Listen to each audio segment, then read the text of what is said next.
I bet you didn't know laundromats can subscribe to losses without noticing. It's called subscription drift, and it hides leverage inside your own customer list. Drift is when what you charge slowly stops matching what you deliver. And the kicker? It can look normal on a profit and loss statement. Most buyers only check machine counts and rent history. That's a mistake. Subscriptions sound clean: monthly bundles, loyalty plans, wash-and-go memberships. This is the part most people miss. But memberships rarely stay static once customers use them in the real world. First, usage drifts. People upgrade, bundle roll, or get busier seasons. Second, costs drift. Detergent, water, power, and cycle times change over time. Third, terms drift. Promos expire, grandfathered pricing sticks around, and nobody updates rules. Put those together, and you get silent margin swings month after month. Here's the hidden leverage. Drift is predictable once you measure it. Predictable problems can be priced, throttled, or refunded on purpose. This is the part most people miss. Unmanaged drift forces you to absorb it. Managed drift becomes profit. Let's start with the most common drift, the unlimited wash trap. Unlimited sounds fair, but it usually has invisible limits baked into costs. If customers can run longer cycles, you're not selling laundry. You're selling electricity. Even a small percentage of long cycle. Users can move your margin fast. Now the surprise. Those long cycle users are often your best retention customers.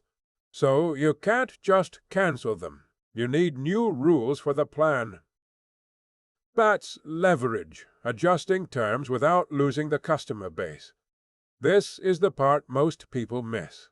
Next drift, grandfathered pricing that never gets reviewed. This is the part most people miss. The plan started at $29 a month. Now your costs don't care about nostalgia. When you acquire a laundromat, those grandfathered customers can be the deal breaker, because they might represent a majority of active members, just at outdated economics. Here's how they hide. Your monthly membership revenue looks stable. This is the part most people miss. But your variable costs creep up behind the scenes every month. The leverage is to calculate cost per member cycle, not just subscription income. This is the part most people miss. Cost per cycle tells you which plans are actually profitable today. This is the part most people miss. Then you fix it with something simple. Move new sign-ups to updated tiers. For existing members, you offer a choice instead of a sudden change. Choice can be keep the price, but reduce included cycles, or keep cycles, but raise price. I bet you didn't think customer pushback could actually improve margins. Because the people who complain are often the ones abusing the plan most. But you don't want to teach a lesson. You want to protect profitable usage. Now let's talk acquisition leverage. Subscription drift can make a bad deal look cheap. A buyer underwrites based on current revenue, not the cost trend inside memberships. Then, 6 months in, the margins collapse and nobody knows why. The truth, drift, was already happening before you bought it. This is the part most people miss. But you can reverse it using the same data your POS has been collecting. Look for member cohorts by sign-up date, not just by active status. A cohort view shows who's profitable, who's neutral, and who's draining you. Then compare cycles per visit over time to spot usage drift early. Next drift, subscription ad, ons that don't match reality. This is the part most people miss. Free dryer time, coin credit, wash credits. Small promises with big average impact. Because customers value credits, but you fund them with energy and maintenance. Leverage looks like this, cap add-ons, where the cost spike is worst. Or replace them with a cheaper benefit like credit for detergent only. You're not taking away value. You're swapping value types with different costs. Now, subscription, drift often lives inside payment processing too. This is the part most people miss. Some plans fail payment, but stay active long enough to burn utilities and supplies. That's not a billing glitch. It's a rule you haven't enforced. If you tighten activation and cancellation timing, drift shrinks immediately. This is the part most people miss. Here's the blunt part. Most owners don't review member-level utilization monthly. They check totals once, then assume the machine room did the rest. But drift isn't average. It's a tail event driven by certain members and seasons. In practice, one high-use member group can erase weeks of good revenue. So you need an operator's move. Tighten monitoring around high-use cohorts.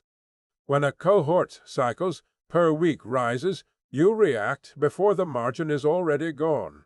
The leverage is faster corrections with fewer customer complaints. This is the part most people miss. Now, let's make it acquisition.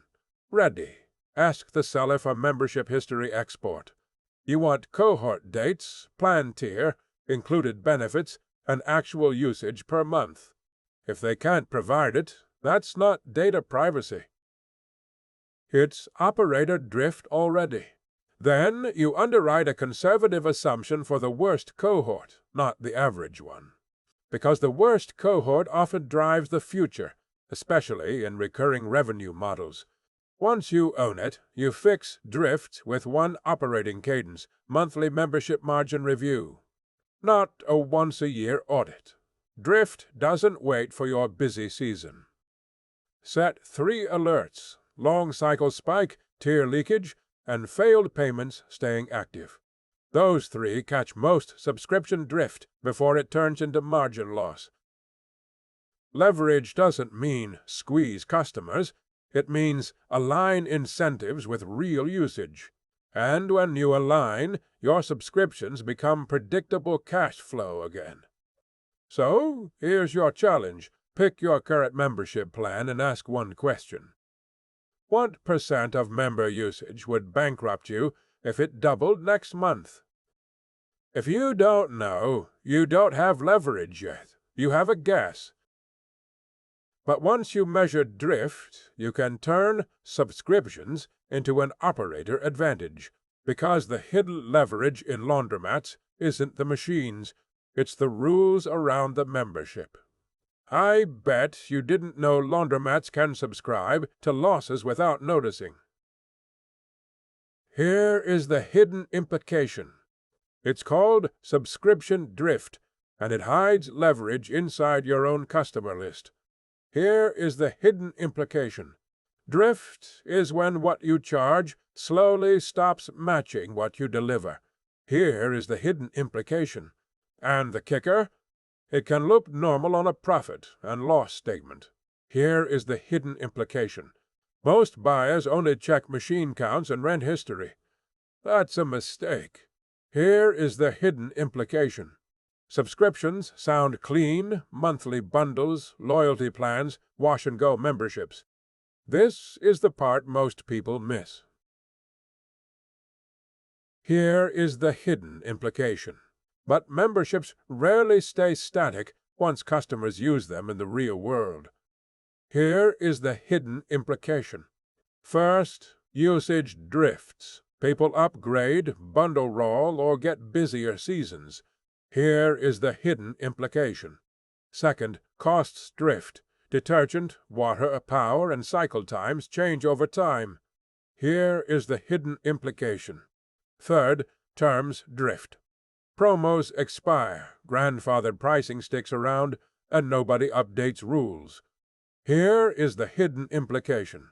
Put those together, and you get silent margin swings month after month. Here is the hidden implication. Here's the hidden leverage.